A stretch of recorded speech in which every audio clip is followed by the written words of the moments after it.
আমাদের হারাই গেলে আমরা টেনশন করি। ইব্রাহিম নবীর সুনিশ্চিত এখানে আর কোনো দাড়ি কমার দরকার, পার্থক্য এখানে মনে রাখবেন। ধৈর্য এবং শুকরিয়া যে করুক আর প্রেমিক নিয়ামত তার জন্য সুনিশ্চিত। সাধারণ সুবহানাল্লাহ বলি, পান থেকে চুন খসলেই টেনশন আর টেনশন। এই পৃথিবীটা আর ওদিকে ইব্রাহিম নবীকে আগুনের সামনে বেঁধে রাখছে, ফেলবে। জীবনটা বড় সুন্দর, চেহারা মলিন। ইব্রাহিম নবীর মানুষের জীবন, ইব্রাহিম নবীর চেহারায় প্রাণ উজ্জ্বল, মুস্কি হাসি। আমাদের কাছে জীবনটা তো বিতৃষ্ণা লাগে কেন জানেন? দুইটা কারণ। এক নম্বর, আমরা জীবনদাতাকে নারাজ করে জীবনে চলাচল করি, সুখদাতাকে নারাজ করে সুখের সন্ধান করি।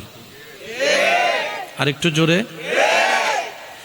জীবনদাতাকে নারাজ করে যখন জীবন চলতে থাকি, সুখদাতাকে নারাজ করে যখন সুখের তালাশ করি, তখন হয়ে যায় স্বর্ণ দড়ি হাতে ছাই হয়ে যায়।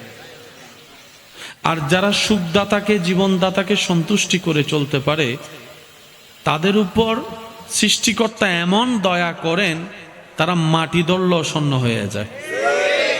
একটু সুবহানাল্লাহ বলি। আমি আপনাদেরকে বেশি